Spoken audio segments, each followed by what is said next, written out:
Going live. Hey everyone, welcome. Got lots to talk about today.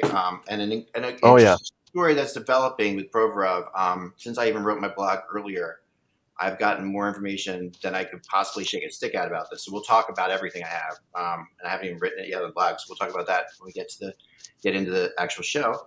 Mike's in his car because he's lost power, and Buffalo, which is Buffalo is definitely the first to be facing the end days on this planet.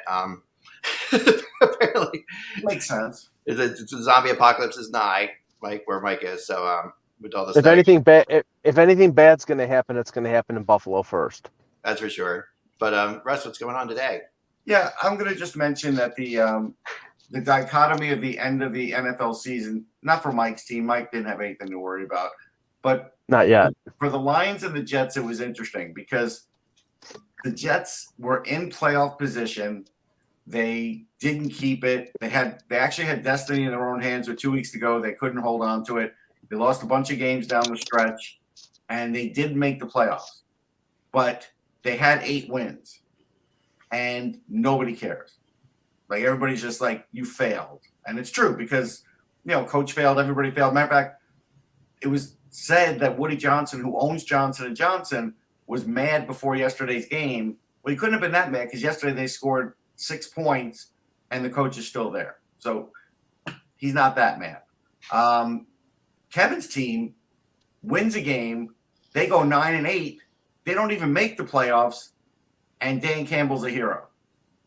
Like, it's just to me, it's just an unbelievable difference there. Just one win, 2 markets, what the expectations were. It's crazy. Yeah, I mean, that's you've just hit the nail on the head. It's just the expectations, and we've talked about this till ad nauseum, but, one playoff win in 67 years, that's all you need to say. And so, last night's game against the Green Bay Packers, even after the Rams had failed to deliver, and so the Lions were already technically out of the playoffs, it still felt like a playoff game. Because, they were playing a meaningful game. As Dan Campbell said, our objective is just not to let the Packers go. I mean, the Packers essentially own the Lions. They've won, 70, 80, 90% of the games against the Lions over the last 10 years. I'm glad Campbell said that, Kev, because Robert Saleh didn't say that. Like, we want to keep the Dolphins out of the playoffs, which they should have wanted to. I mean, I just looked up. I forgot that's had 7 wins, but they didn't say that. I'm glad Campbell said that because that's what a coach should say. Yeah, but it was just, this is someone I was down at the Red Wings practice, and another writer said to me, it's like, he goes, this is why NFL is king, because yesterday I sat on my couch for 7 hours watching the Rams game against Seattle and then the Lions game. Actually, it was 8 hours. 8 hours on my couch watching those 2 games, and I got up a couple of times, but essentially that was my life. I hope so. I hope so, Kev. Do that. Oh my gosh. I mean, I don't feel like the hockey games could hold me quite like that. So yeah. Unless it's a triple overtime playoff game or something like that. No, that's right. The only time I got that was like probably during the bubble when we had the games all day long. That was fun. Like I could get into that mode. When you had when they had the games one after the other all day. Well, Kev, I have to give Detroit a lot of credit because they could have very easily, we lost. Seattle won. We don't have a chance. We'll just lay down, do what the Giants did, and not play anybody. But the historical thing with Green Bay, it was part of it. But in the fourth quarter, when they're trying to prevent Green Bay from getting the ball back, when they throw a gadget play where the wide receiver pitches it to the running back coming back on a basic wide receiver screen, they wouldn't have run that play if their playoff life had been on the line. They were loosey goosey because they had nothing, no consequences if they lost. I mean, you're talking about a guy that kind of goes for it on 4th down, like more than anyone else. I mean, we got the coolest offensive coordinator in the game, in my book. He uncorks all kinds of quirky plays like that. So I'm not so sure they wouldn't have done that.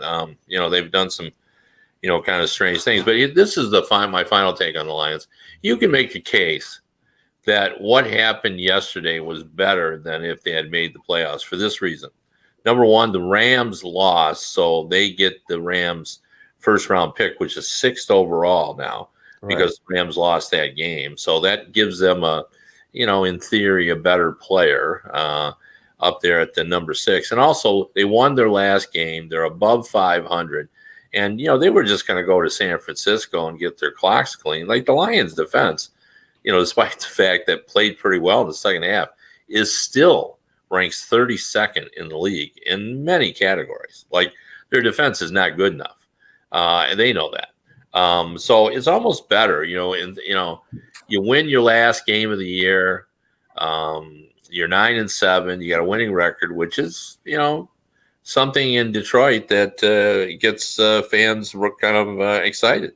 And on top of everything, Kev, in that trade, they may have found their quarterback for the next few years because Goff had a really good year. I mean, I don't know whether they're gonna keep him or not, but he played. Yeah, I think they will. Yeah, I do. I'm a Goff fan. Like, I don't think he's ever going to be in an elite category, but I think he's, let's just compare him to Baker Mayfield. Like Baker Mayfield, when he has a really good day, throws for 240 yards and a couple or 2 or 3 touchdowns, but he doesn't throw the ball deep all that often.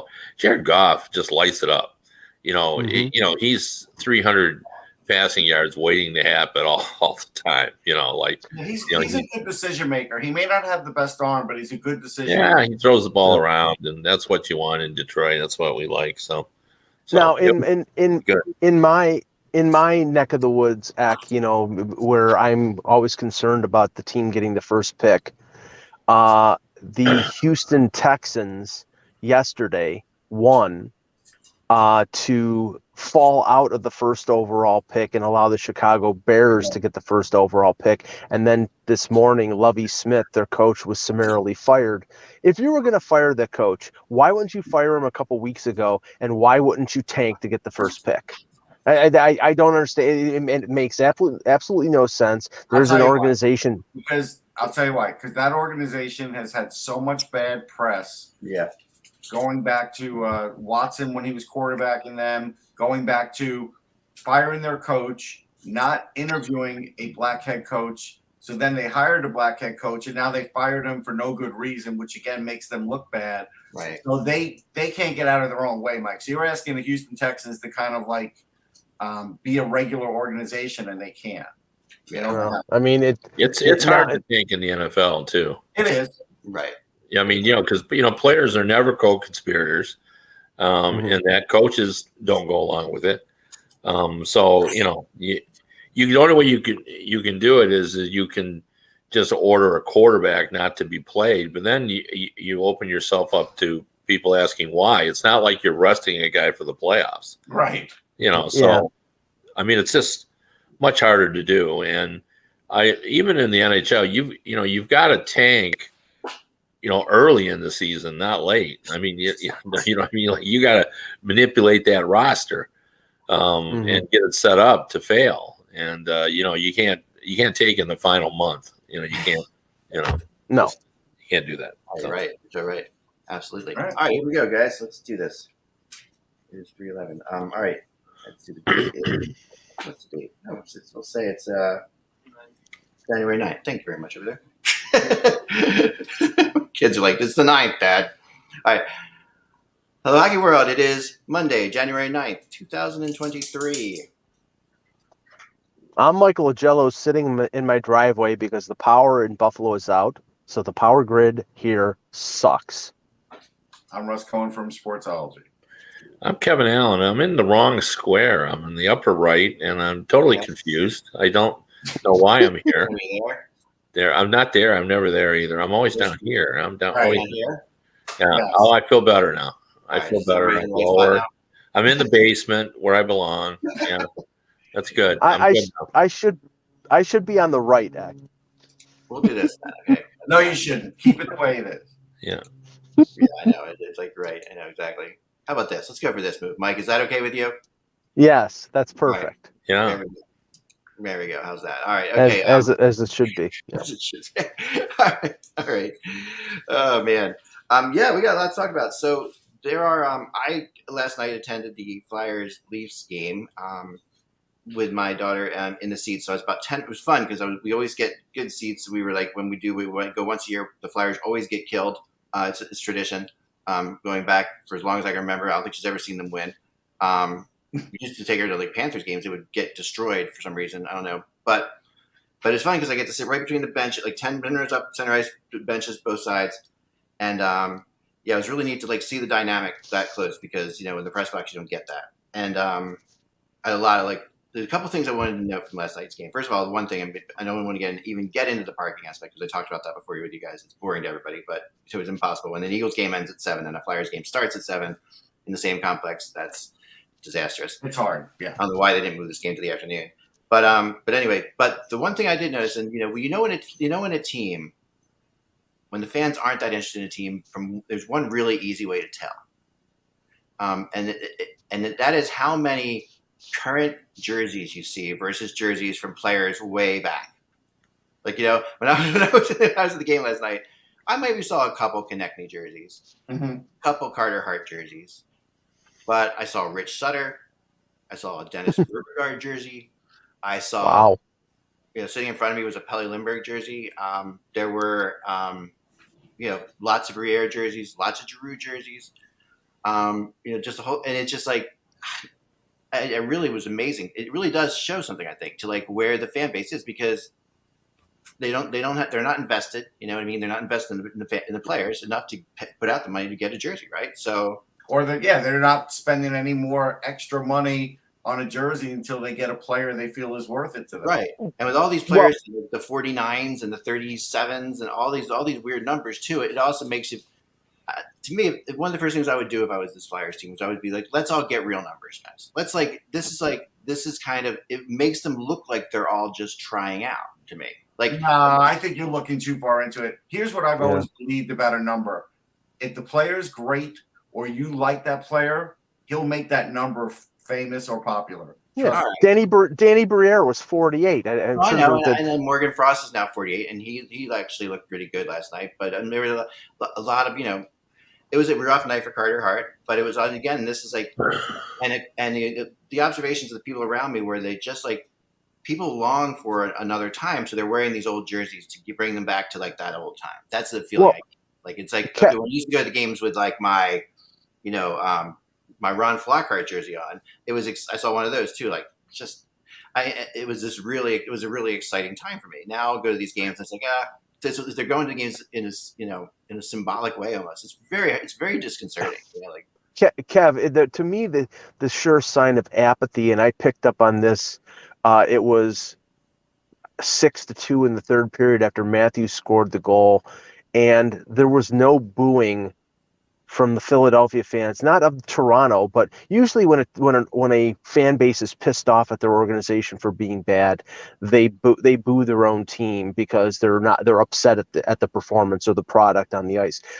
I picked up on general apathy from the Philadelphia fans last night. I mean, there was like a couple of Flyers you suck, being yelled out here and there, but not as much as usual though. I mean, Mike's right in the sense that I was in the press box. I didn't hear as many boos or Flyers you suck. I didn't even hear one Fire Fletcher chant. They just gave that up too. Yeah.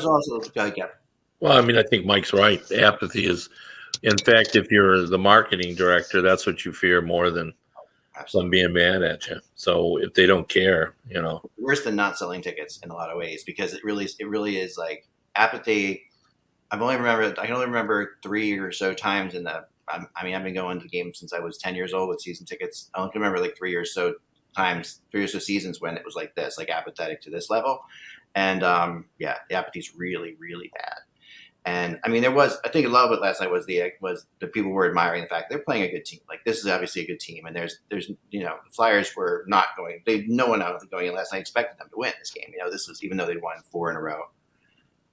Although I did see lots of holes in the Leafs game. Like they played a very sloppy game. Like considering they gave up 38 shots or something like that in that game. It's just like it was 36, so many were and insignificant, though. Like they weren't, early on the high danger chances were like 5-1 Leafs. Like in Murray had to make some good saves, Russ. I mean,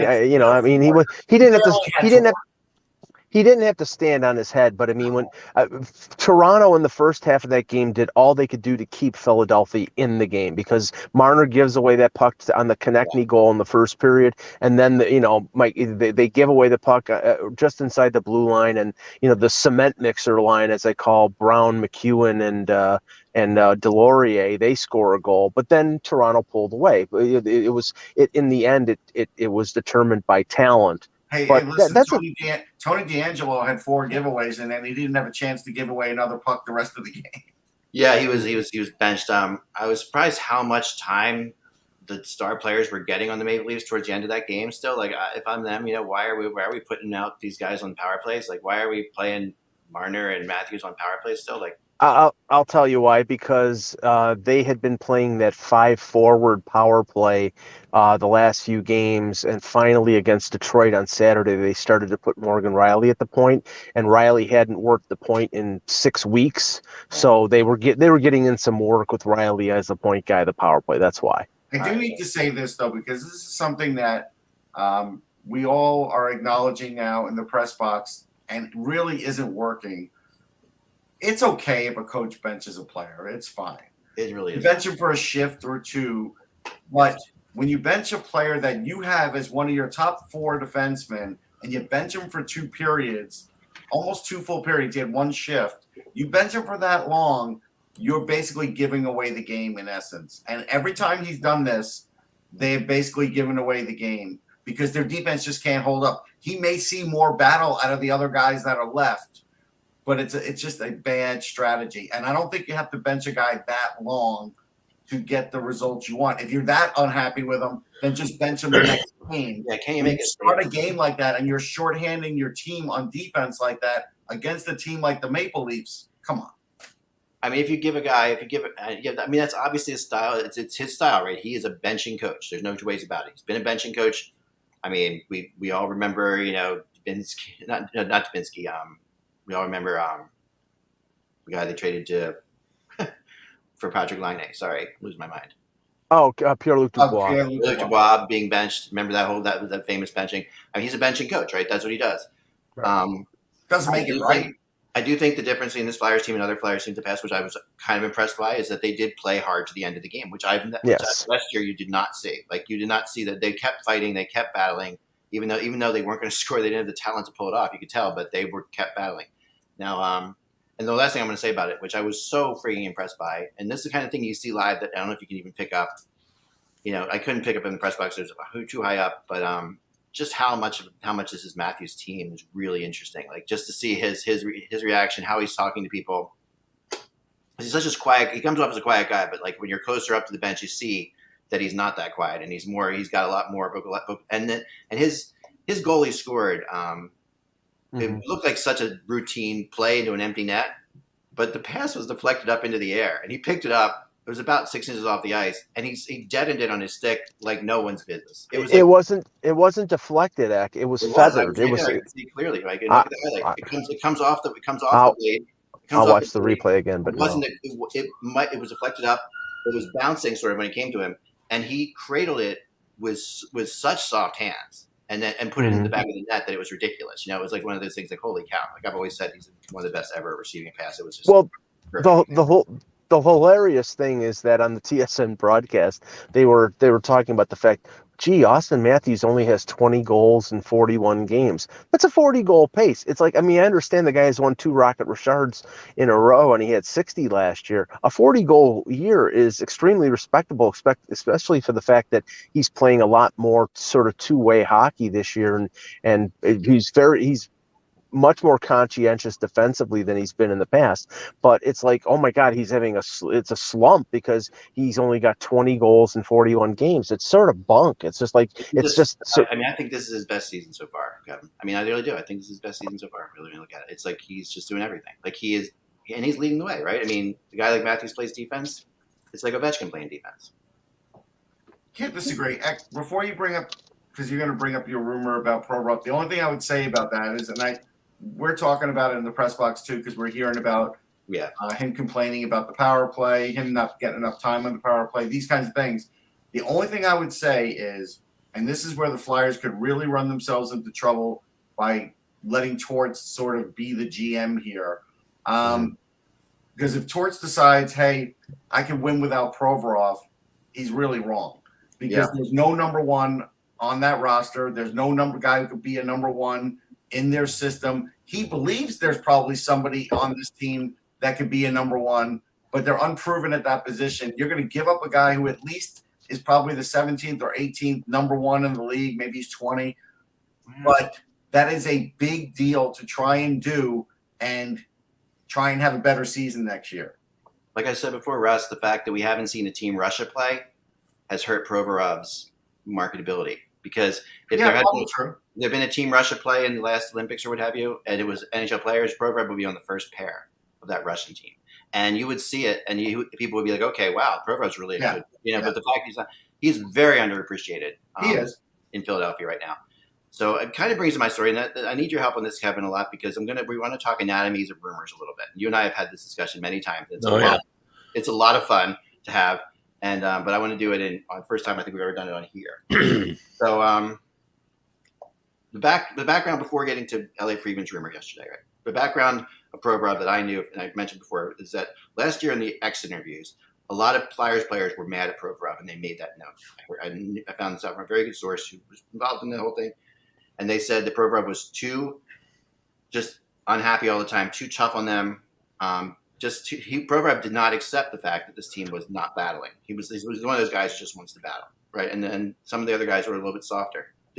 I thought with Tortorella that wouldn't be a problem at all. I thought they would be fine because they would all battle. So last year there were definitely rumors about Provorov being traded at times. What would happen there? Sorry, I got to fix it. Sorry. There were definitely rumors last year about Provorov being traded, and I learned back the fact that Vegas was the closest to getting him.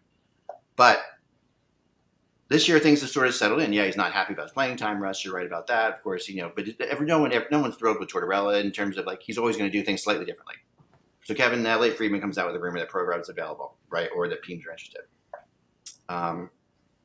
When a rumor comes like that from a guy like L.A. Friedman, where do you think it's coming from? I would say it's coming from the team. Number one, or an agent. Right. So I don't know who Provorov's agent is, but it's Gandler. Well, I mean, yeah. So I would say, I would guess that came from someone in the team. So, okay.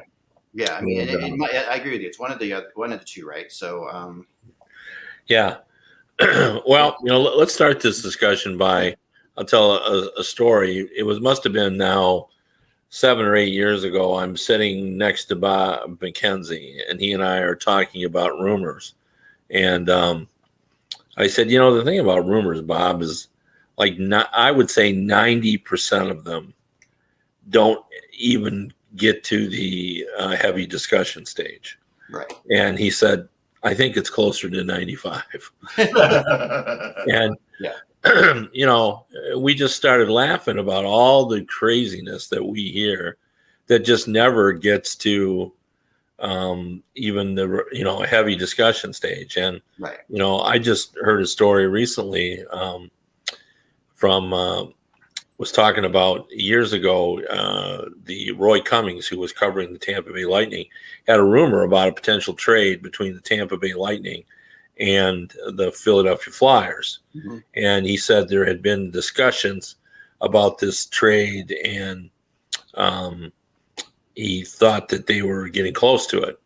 And so the team personnel there waited for something to happen because Roy wouldn't write it unless he had gotten it from good source. Right. And it didn't happen. So they went to Phil Esposito and they asked him, is this going to happen? And he goes, oh, yeah. He said, I forgot about telling Roy Cummings about that. He said, I got to call Bobby Clark and see if he'd be interested in that deal. So, Phil Esposito brought it up before it was just in his own mind. He was interested in that trade. And, and Roy Cummings, if the GM tells you, Right, you know? right, of course. Yeah, you're going to write that, but he just didn't realize that, Phil was just thinking aloud. So classic. That he was interested in that trade, but hadn't yet to pursue it. In fact, had forgotten about it. So, I mean, that those kind of things. Classic what we're talking about.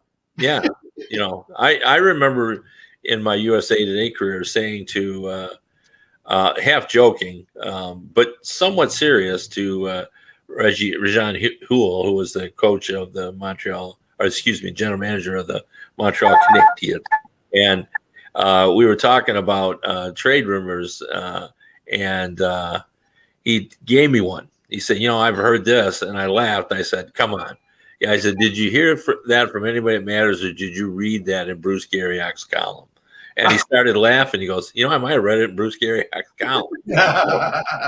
So, I mean, rumors, they pop up anywhere, but you really can never be quite sure. You can't. However, some guys do it better than others. For sure. And Elliott's one of them. Elliott is one of the top guys. Like there's no question in my mind, having known Elliott Friedman for 30 years, that he got that from somebody who matters. Yes, I 100% agree. Yeah, and I mean, whether it comes true or not, I don't know. But right, and I being that this is what I do mostly on this site, I've spent a lot of time psychologically dissecting these things, like, and how they happen, and a lot of times, like you said, like it could be someone mentioned something like Esposito, or it could be even something like that was in Bruce Garriock's column 2 weeks ago that another GM read then, told somebody else, and that third GM is telling you now. Right. You have no idea it came from Bruce Garriock's column if you can't trace it back. Like, you're not going to trace it back to like, oh, I heard from this GM. Okay, that's good. But then you go back to that guy and he's like, oh, yeah, I read it in Bruce Garriock's column. And I've chased so many rumors down those kind of paths, like to try to see, because, the great thing about a rumor is it gives me a chance to talk to somebody. And that's what I always liked about it. Like, if I hear a rumor, I can call them up and say, hey, I heard a rumor. Like today, I get to call up my flyer sources of Provorov. Elliott's talking about Provorov. I can talk about that now. More than just sounding like I'm obnoxious. I can go out there and try to set the record straight. Why do you think GMs and agents or team people even leak rumors to the press? Oh, because they're trying to be a fire starter. Agents are trying to create some interest in their players, just like, how often have you Russ or Eck talk to an agent, and he always says, it's either 11 or 14 teams are interested in my guy. Yeah. It's usually one or the other. 11 or 14. 11 or 14 teams are interested, because they don't want to say half the league. Right. So Right. they usually go with 11 or 14.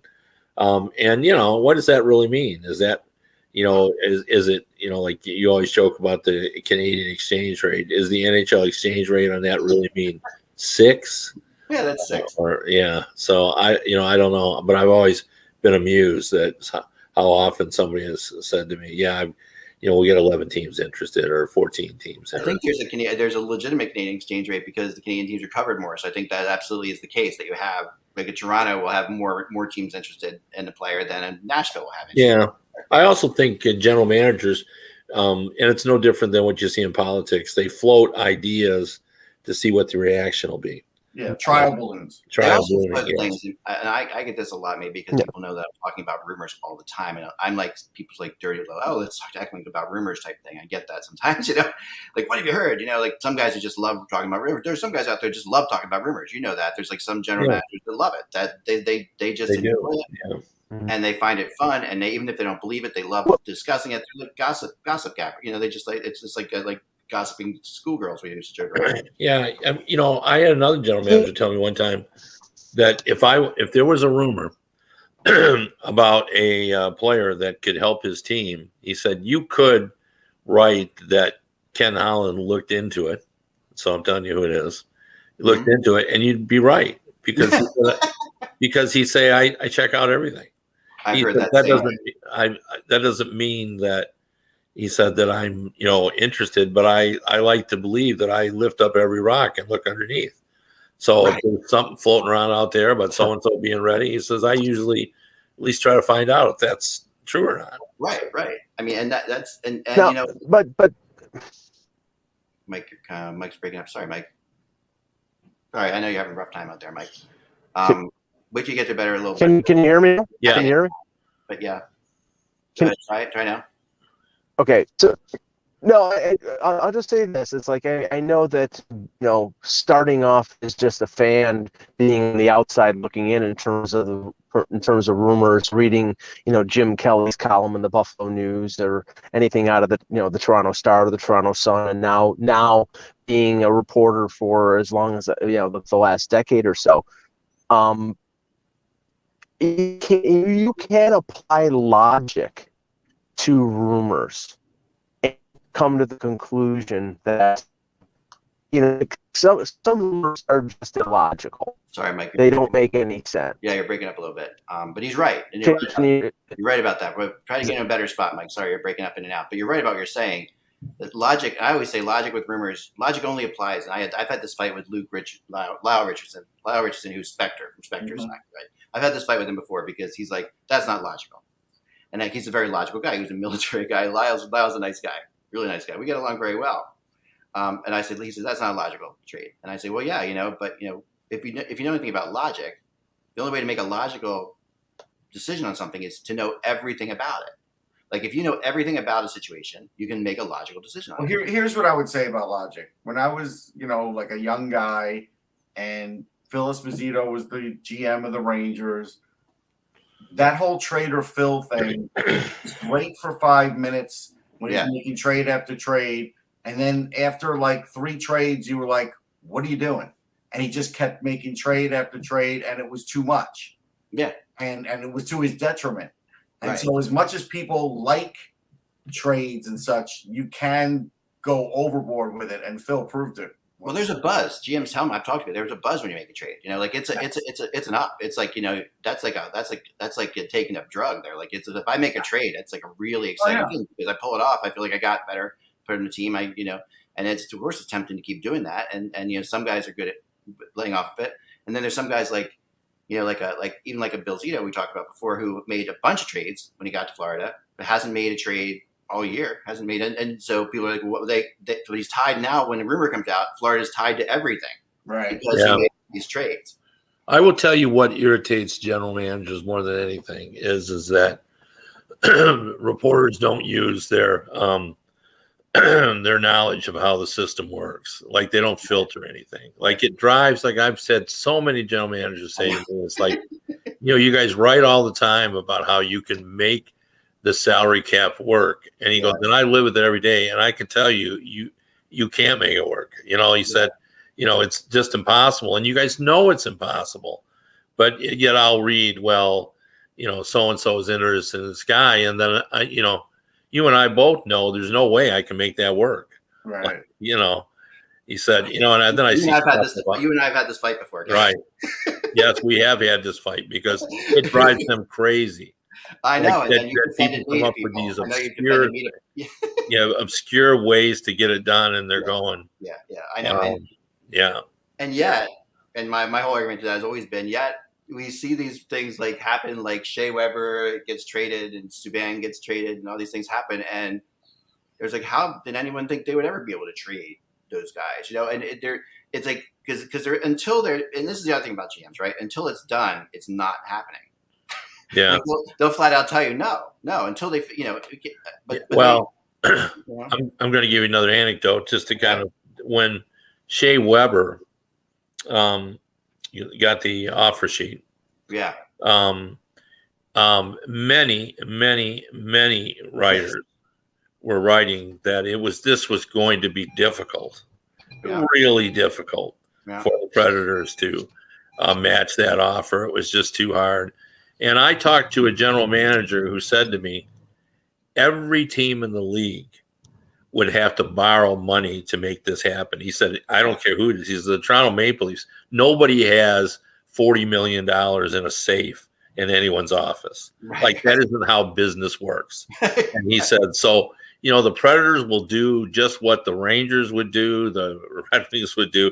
They're going to go to their bank and get out a short-term loan, and they'll make that payment. So everybody's writing like, they can't do it and all that. And he goes, it's just not how it works. You It know, was fun when you and I were discussing Kevin, that. we use this in one of my Ranger books. When the Rangers put that offer sheet out for Sakic, the only reason Colorado was able to re-sign him is because their local affiliate, the Fox affiliate, decided to renew their contract then, so they would have the extra money to pay for Joe Sakic, because they're like, without Joe Sakic, we're not going to get the ratings we normally get. Wow. And that's where they got their extra money from, because otherwise they couldn't match the offer the Rangers gave them.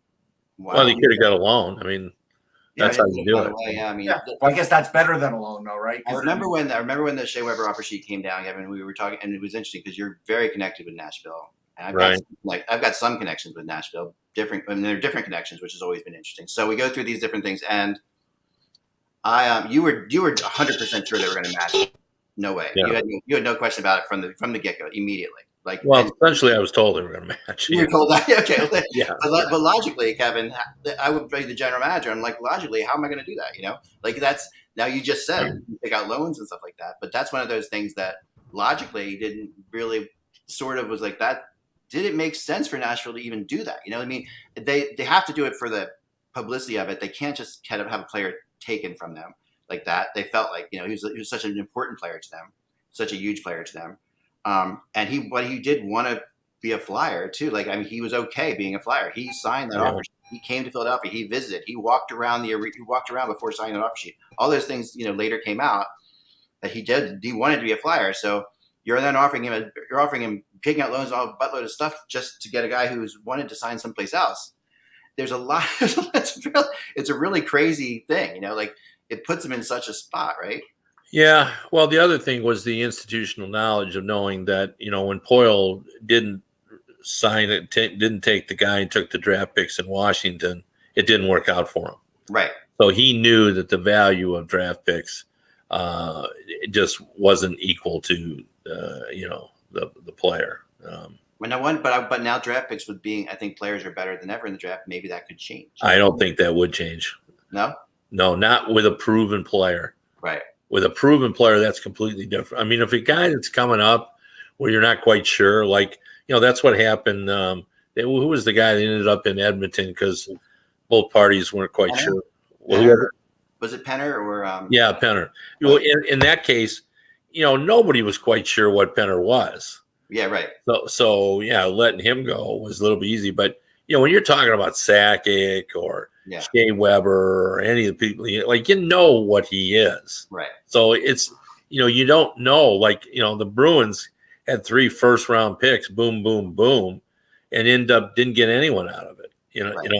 You don't know whether the draft years you're going to get they're cyclical. So some years. You get Yakupov, and some years you get Austin Matthews. Right. You can't control that. And the other thing I wanted to bring up with that, and this is something that you've taught me over the years, and we don't have to bring up specifically who is with what, and I don't want to even do that because that would be giving away trade secrets in a lot of ways. But you always taught me that you have to know when you hear like somebody out there in the mainstream media write about it, you have to know which teams each mainstream media guy is more connected with than others. Yeah, that helps. Yeah, for sure. And who the agents that they talk the most, right. And you just get a sense for it. And so, it's happened to me. I've written stuff where somebody said, I saw that and I knew you were right on that because they knew, who I talked to. Right. So. Yeah. And right. And I've learned that over the years. There's some guys that are very connected with everybody in a broad way. Right. Like Elliot Friedman's a good example of that. Yeah, I would say Elliot and Pierre LeBrun have probably the most expansive force list. They do. So there's some guys that are tied in maybe just to, 2 or 3 agents and 4 or 5 general managers. Right. But Elliot Friedman, I would say, and Pierre. Even Elliot and Pierre have certain teams they're stronger with. They have their teams that if you say something about this specific team, Pierre says something about this one team that I know, whatever, that team, that's gold. That is golden. Yeah, for sure. Yeah, for sure. So that's something that you have to look out for, right? So usually, so trying to tie this all into I want to put this background out there so you kind of see where things are going. The other way to get rumors or kind of what Russ, I've talked to you about this before too. Russ has some sources that are, within NCAA hockey or within in Russia, right, or in another place like that. And that's another place you can come up with things that are not just that was the whole idea of E3 versus E4 before. For me, E3 was a rumor that was connected to somebody who was not necessarily directly connected to it, or E4 was directly connected to it, right? So that's the idea of it. But those are other things, and some of and I'll include like players' friends and people who you meet over the years who are like it could be another player who's friendly with a player who tells you something. That happens too. That's another thing that goes on. But that is like a little bit like I heard. You have to be careful about the family stuff. Yeah. Believe me, if you wanted to go with the family stuff, there was no question that Gaudreau was coming to Philly. And right. So we learned those. That was a lot based on what I talked to people in the family who told me he was coming to Philly. Yeah. So it's like there's like a whole bunch of things there. But when a player is struggling, or not struggling, but when a player is not happy with his playing time or having issues with the coach, like Provorov is. Oh, and Mike's trying to get back in. Okay. Sorry, Mike. I got you. Every time I brought you in, you fade now. You good?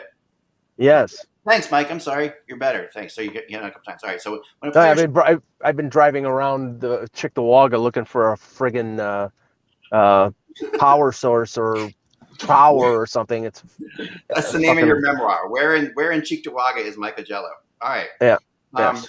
All right. So when a player is struggling, or not even struggling, but when he's not happy with with the team or the coach or the GM or anything like that that's going on, and a rumor comes out, that's a tip to where it's coming out from. Right? Like they're pressing buttons. And because the player's not going to put the rumor out there, Provo's not going to put the rumor out there. No. And the team is usually not going to put a rumor out there in that situation either, because the team if they're going to trade him, they don't want to make it like he's not happy or wants to be traded, because that lowers their their power. In this situation, so that's why, Kevin, when you say this comes from the team, I would tend to think this comes from the agent because of Provorov's situation. Now, Gandler is more of a tight-lipped agent, right? Like he's not necessarily. That's why I thought it probably came from the team. Right. I just don't see the benefit of the Flyers putting it out there, with the exception of we want to get a market going for him, right? You can say yes. That's the other option. Yeah, although sometimes rumors don't come out because the team thinks it's good for them, and they just come out because of the relationship between the reporter and whoever his source is. Yeah, that happens, but I think it's more. At least in my history, at least, it's been more rare that I have definitely relationships with certain people, but that I'll trust. But more often or not, there's a reason someone's telling you something. Well, I'll just say this about Elliott's rumor regarding Provorov. He was very careful in terms of, that he just in a generic. I've been hearing something. Yes, and just spitballed on a couple teams. One of them being Vegas, like you mentioned, Eck, because there's a connection between Vegas and Provorov, because Kelly McCrimmon was his general manager and coach in Brandon. But another one was Winnipeg because they have Rick Bowness, who is always referred to as the defense whisperer and has been able to get the most out of guys like Heiskanen and Josh Morrissey now in Winnipeg. And both of those scenarios make sense. I don't know how Vegas would make it happen, but clearly there's a market for him because he's not a rental, because he's got a couple of years left. It's not a ridiculous salary, and he might be in a situation where he just needs a change of scenery because it's not working with Torts or it's not working in Philadelphia. So I'm not guaranteeing it's going to happen, but it does make sense that it would happen. Well, here's another thing, though. So, and this has played out in social media, so it's not even like I'm the one who spotted this. Somebody else did, but he spends a lot of time in New York. He has a girlfriend/wife from New York. He's done some work with the New York Mets. So if he could get to New York, he probably would like that, but that would probably take a three-team trade, because I don't think the Flyers would trade. The Flyers are going to trade Provorov to the Rangers. But they could do a 3-team trade to do it. And so I wouldn't rule out New York at some point, but maybe he has to go to Winnipeg and ride out his contract. But I just know he has, he likes New York. I've heard that too. He's an interesting guy because he's a tough-nosed guy, but he's also a sensitive guy. He's a sensitive guy too. He is more sensitive than you would expect from him, from a Russian type defense. We're going to bring Anthony in because we're discussing this. Anthony's another Flyers person. It's kind of our big story today. Anthony, hi Anthony, how you doing? Doing okay, gentlemen. How are you? Very good. We are discussing the Provorov rumors and how they may have come about. And Kevin and I were sort of doing like anatomy of rumors a little bit too, and having some fun with that. Mm-hmm. I'm gonna put Kevin down here because that's where he likes to be.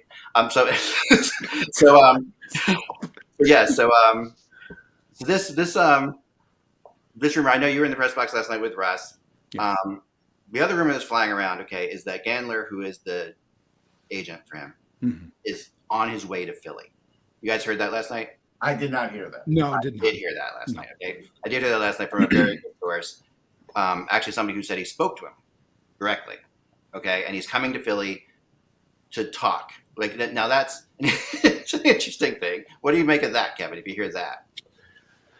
Well, I mean, it says that his player's unhappy, and he's turned to his agent and his agent said, "I'll come in and discuss this. We need to find out and clear the air a little bit about what's going on and all that kind of stuff." So, and he probably is not looking to talk to John Tortorella because he'd get nowhere.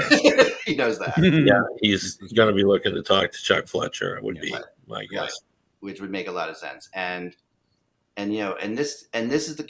also the person told me this was very clear to say very, very clearly that Provorov is not. It's not like Provorov is demanding and requesting a trade. That's not happening at all. Just because Gandler's coming to town to talk to people, doesn't have anything to do with that. Doesn't have anything to do with like a demand. And Provorov, I don't think the kind of guy would be very happy with that kind of thing. He would be very unhappy with that. If you got out there and he was demanding or requesting a trade, don't you agree, Anthony? He's not like that kind of guy. I would think so, but at the same time, if his agent is coming, and there's always going to be open dialogue, I think that will exist between key players on a team, especially Ivan Provorov, obviously being under a long-term contract, and at least up and certainly until recently seen as one of the key cornerstones of the team's future going forward. Right. But it's definitely discontent at the very least if you're bringing in your agent at the minimum, as Kevin indicated. And don't you think GMs hate that too? Of course, it's another thing you got to add to your plate. Yeah, your plate. And this is this to me, I think you're right. There is probably some loggerheads here between Ivan and potentially with John Tortorella in this case. And I would look at it again. I'm sure some of the areas might be where the player would like to would thinks they would be better deployed in terms of the role that he has, and he has had a rotating cast of partners in recent years. And now he's paired up with a very offensively minded defenseman in Cam York, though I will say York, I think is, he's developing. I think he's coming along. He's still got a ways to go, I think, in the defensive area of the game, but that of course puts it on Ivan to be the main defensive consciousness on that pairing. But I think also power play comes into play here. The Flyers do play mostly predominantly a 4 forward 1D, right? And that means there's a less opportunity for defensemen to be in there. And you've got other players. You got York has a good profile in terms of his being able to play in that potential role. Right. There's others as well. Obviously Travis Sanheim as well. Though the numbers obviously aren't there certainly this year in terms of the offensive numbers. So I'm sure at this case, Provorov's looking at it and saying, well, why am I not in this kind of a role? Right. That's great. This goes back to what we talked about when they hired John Tortorella. When you hired John Tortorella, you had to accept that you are hiring a coach who's going to do it his way. Yeah. I don't think John cares all that much what Fletcher thinks about how he's going to play players. Wow. And for example, let's contrast that to Steve Yzerman hiring a first-time coach. Right. Because Steve Yzerman knows he's a real hands-on guy. And, I don't think Derek Lalonde is telling Steve Yzerman, well, I'm not playing that guy. Yeah, right. Well, see, Kev, that's dangerous to have a coach and a general manager not on the same page. I mean, I witnessed it firsthand in Toronto with, Mike Babcock and Lou Lamoriello. Lamoriello was brought in to be a check against Babcock because Babcock was going to run roughshod over that organization. And all you had to do was look at situations that were minor, like Frankie Corrado, who Lamoriello picked up off of waivers from Vancouver.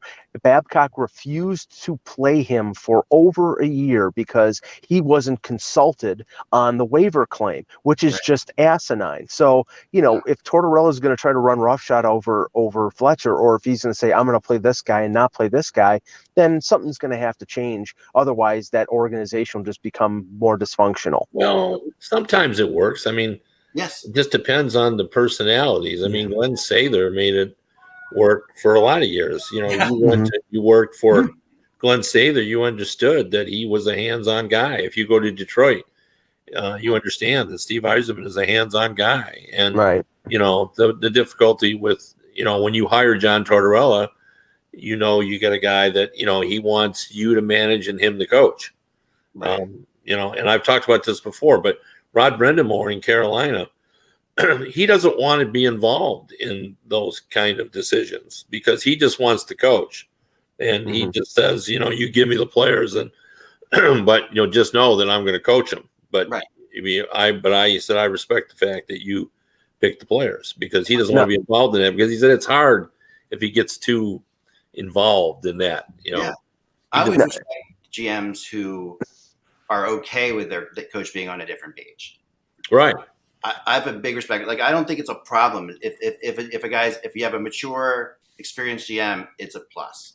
I mean, I can go back to baseball. Like in 1986, Davey Johnson and Frank Cashin were not on the same page, but they still won a championship. Yeah, I mean, it doesn't have to be a negative. It just depends on how it works out. Like Joel Quenneville and Stan Bowman. Yeah. Stan Bowman would trade for guys, and Joel Quenneville would watch them for 3 or 4 games and say no. Well, he walked out of the draft. Quenneville walked out of the draft. Protest in one of those trades.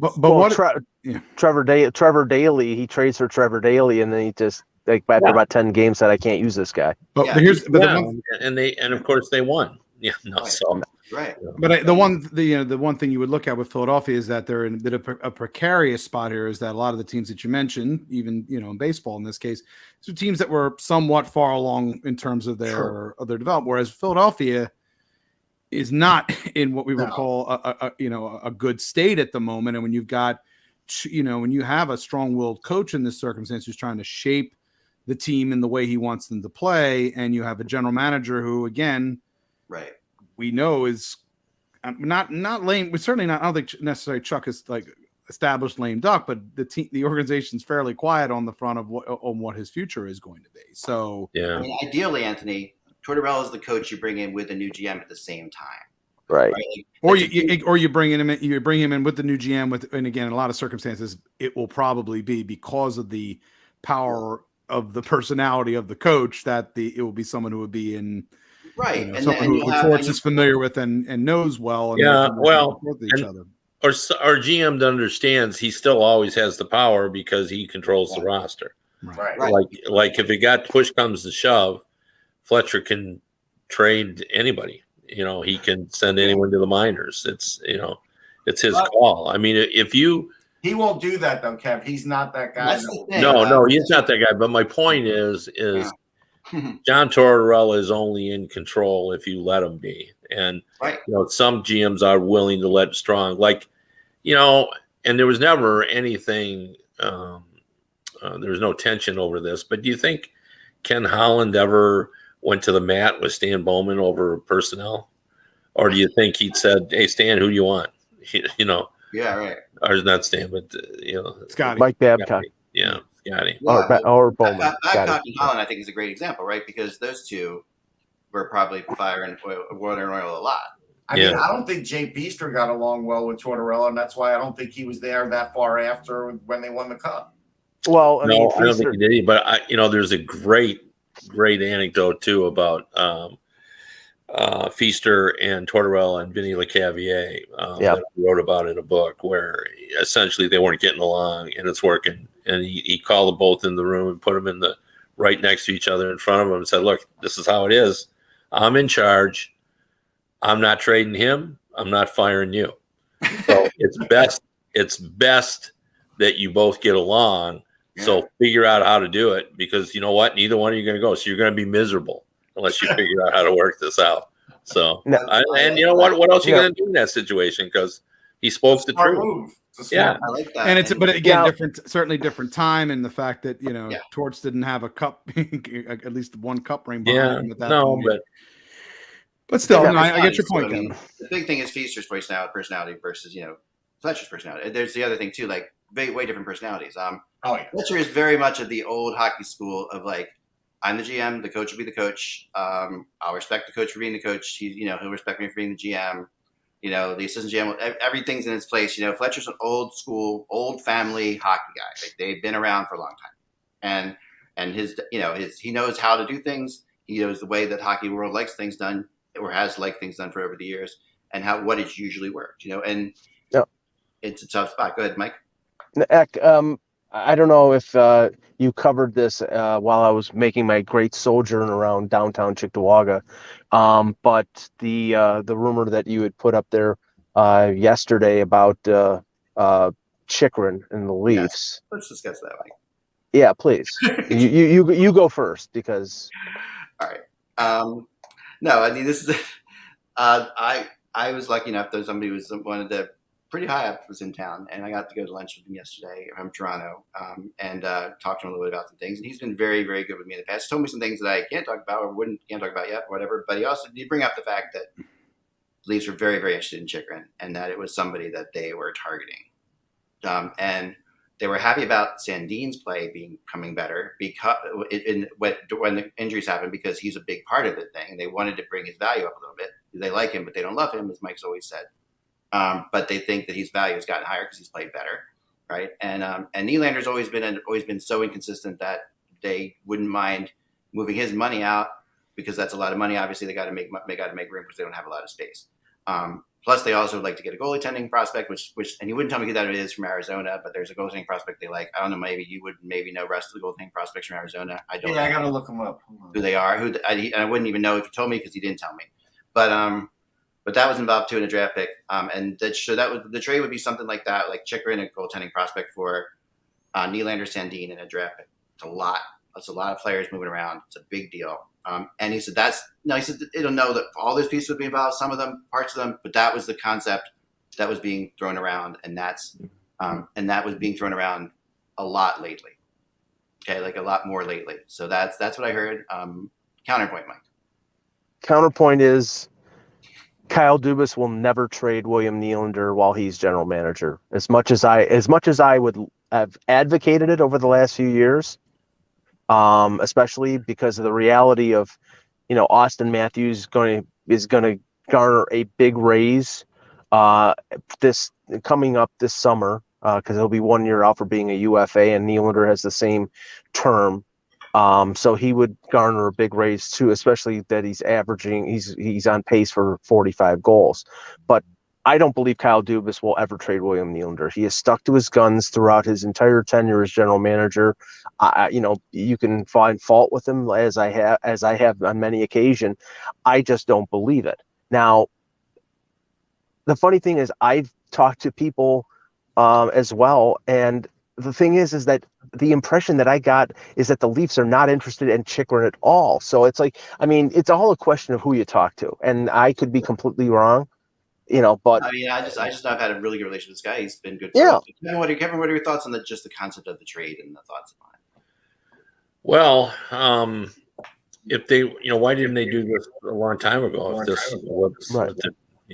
They wanted to see what Chikrin was all about. I asked that question too, and he said, "Well, until we saw him play again, we want to make sure he could play." Last year, Chikrin. People were, they thought the price was too high, because if he had a year like last year, the price is too high. Yeah. I don't know. I don't. I've seen Toronto lately just on television, and it seems to me they got their defense in a good place right now. Right. So it seems disruptive to me, especially taking Nylander. The identity of the Maple Leafs is their offense, and you take him out of that, and they're not nearly as dynamic. So, yeah.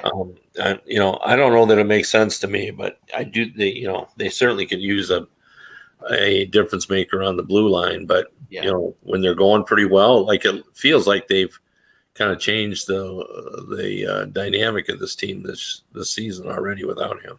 I would say the goalie would probably be Ivan Provorov because Provorov. That was the one name I was thinking of, Russ. He's not quite fully developed, and considering Shalgren came from Arizona, it's kind of like the same thing. They probably feel like, hey, we scouted this guy, we could do a little more with him. Right. Mm-hmm. So that's probably the thinking. But I will tell you this, and I told this to Mike. The only reason I would give this any credence is because I saw Giordano just run out of gas in the Flyers game. It was three games in 4 days, and on one of the power plays, I just saw the light getting dim for him because he's just getting so many minutes. Well, and that's because they had those injuries, and he was logging 22, 23 minutes a night. I mean, I thought that if TJ Brody hadn't tweeted something, Giordano was going to be the guy who got load managed last night in favor of Timmins. But this is the thing, and right now, again, the goaltending prospects are like voodoo. You can never have enough. Yeah.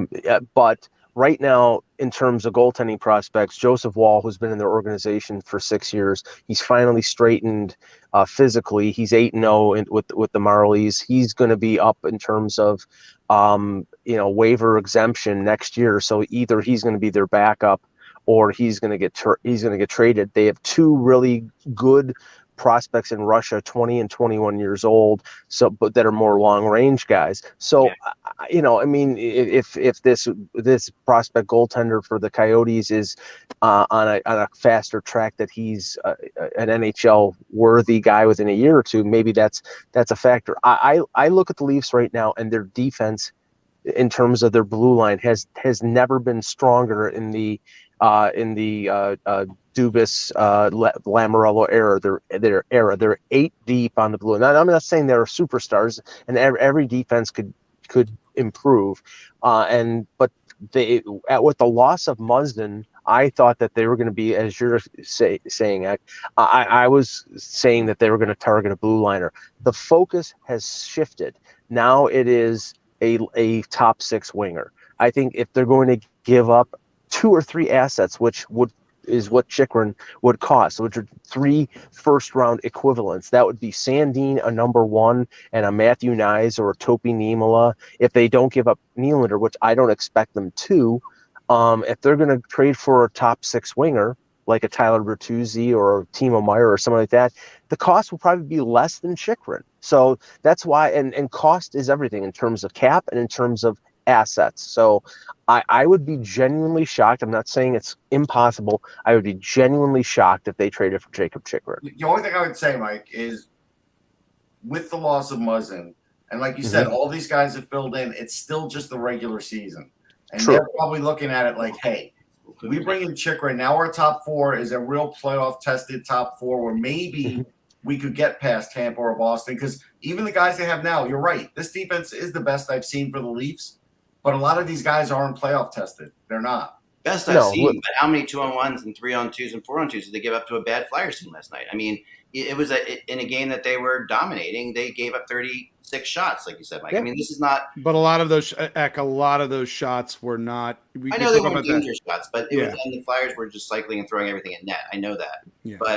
But there were a lot of times that I saw because I had a discussion earlier in the day. I watched Nylander very closely, right? So I was watching him, and being only 10 rows up from the ice with my daughter, I could really see Nylander, and I was watching him, and he's definitely lapsed in his defensive responsibilities. It was but I will say this, Zach, throughout in the last couple of weeks they've been more lax defensively, and Keith has called them on that. But for the balance of this season, after their slow start, their team defense has been excellent, and that's where, like, I think they have the ability to sort of shut it down in terms of limiting shots. Last night, I think it was second of back-to-back, and they're playing a team that right now has 4 or 5 guys who can score, and the rest of them are cement mixers and guys who are, bottom 6 quality. So maybe they were taking more chances and being a little more fancy with the puck because they jumped they early. could I mean, do that. In that game, they really, Russ and I were talking about, I mean, how they were Yes. You could tell by the way they were playing at least earlier, and they were trying to expend a lot because they knew they were going to, because it was 3-4, that they knew they were going to have at least a moment where they were going to be, and they showed flatten it. out. The third period, the Flyers had a lot more energy in the third period than they did, but I thought at least, which was impressive. Well, I mean, the Leafs took their foot off the gas, Zach. I mean, that's what I'm saying. I know. Yeah. I'm also saying I'm not trying to. Yeah, and you're also getting into the third period, and when you're basically playing with 5 defensemen because, right. Tony DeAngelo, obviously a big time mess of the game for him last night. So. Yeah. So Kevin, last thing I want to ask you is this, because I'm sorry, Mike, do you have something else? Sorry. No, I was just I'll finish off the show because I wanted to say something about Pete Weber. Oh yeah, I do want to do that, but yeah, we'll do that in a second. All right, so I talked to somebody about the Devils a little bit, Kevin, and they are in trouble a little bit. They're definitely going the wrong direction. There's been a lot of turmoil there. They're suddenly like Lindy Ruff. Again, you're hearing like, you've got Brunettes there and Lindy Ruff. They loved him, they hated him, they loved him, they hated him. He has been his band exists now. They made a big change today. They took Hala off of the line going into tonight's game.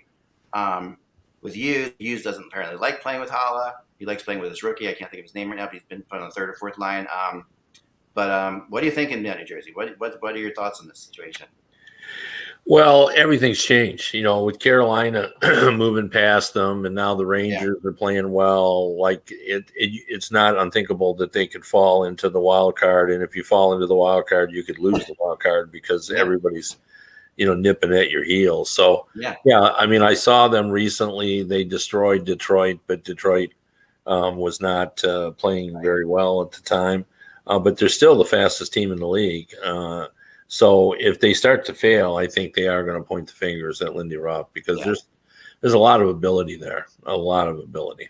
Are you talking about Dawson Mercer? Are you talking about Dawson Mercer? Yes, thank you. Yeah. Because Hughes and Mercer do pair up very well. They have a good combination, but Mercer's been buried on the third and fourth line a lot this year. Yeah. And he's played with Hughes, apparently he's done well. I mean, is there something? I mean, they're playing his fast, upbeat style that Brunette sort of played more like the Panthers played, honestly, last year with Brunette. Than a typical Lindy Ruff style. Like, this is not a really Lindy Ruff style of hockey, right?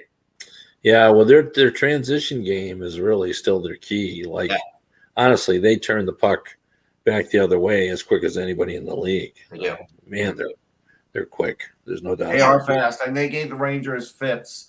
And the Rangers, when they wanted to add that toughness, they did. But now the Devils, especially at home, can control some of their matchups. It's hard. It's hard to cover them. We ever buy a lot of the Kings when the Kings were winning cups as far as the transition game, because the Kings always had an outlet. Like, they always got out of the zone. But the Devils still have problems defensively. They do. Yeah. And I know that everybody is excited in Buffalo right now because the Sabres continue to be red hot. They won an exciting 6-5 overtime game against Minnesota, and they play the Flyers tonight. The Minnesota game on Saturday. I still think they're 4 points out of the second wild card. I still believe, even though he's had a couple decent games lately, that they're not making the playoffs if Ukko-Pekka Luukkonen is their number one. Because now he's got ability, but he hasn't shown the ability to be consistent and play long stretches where he's really good. He's not winning tight games, Mike. That's the problem. His team's scoring 4.5 goals a game. So to have like a 9-4 record, it's easy to win some of these games and make some big saves, no question. But it's the tight games that they're going to get into down the stretch that you wonder if he can win. Right. We're running long. I'm sorry about that. My fault.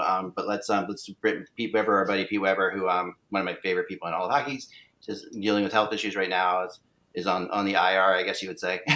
Yeah, I messaged him. He's really thankful for all the overwhelming support that he got after an NHL.com article that kind of let us all know. Yeah, and he was quiet. Did he have the surgery today? That was this morning. It was today. How did it go? Do we know? I don't know yet. Not yet. Okay. But I'm hoping.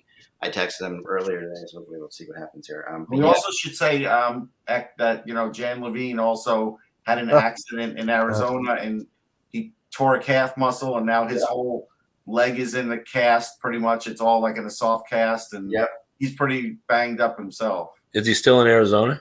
Yeah, Arizona. He just got there. We just got there and this is a picture Jan sent me of his leg today. Was this a car accident or? No, he's just a misstep. He just stepped out of the car, basically, right? I think from what I heard. Step out of an Uber, misstep, boom, torn calf. So MRIs and all that stuff going on. But yeah, our thoughts with Jan for sure. He's a wonderful guy, as you guys all know. And just unfortunate. So and Pete, we're gonna have Pete back on here as soon as he's able for sure. Pete, I'm not really. Pete Weber is a battler. Funny guy, nice guy, funny guy. One of the reasons he's such a nice guy that he comes on this show all the time. I know. One of the reasons the Predators are still in Nashville is Pete Weber. I swear, I believe that's true. They love him there. I mean, all right, folks, that's all we have for today. Remember, without the buzz, it is just hockey, and not going to end the show. So enjoy yourself and your family. I guess I don't know what I'm saying about that, but anyway, just have a good night. We'll be back again tomorrow, or Friday, or Monday, or Wednesday, or Tuesday. I don't know. And I'm still not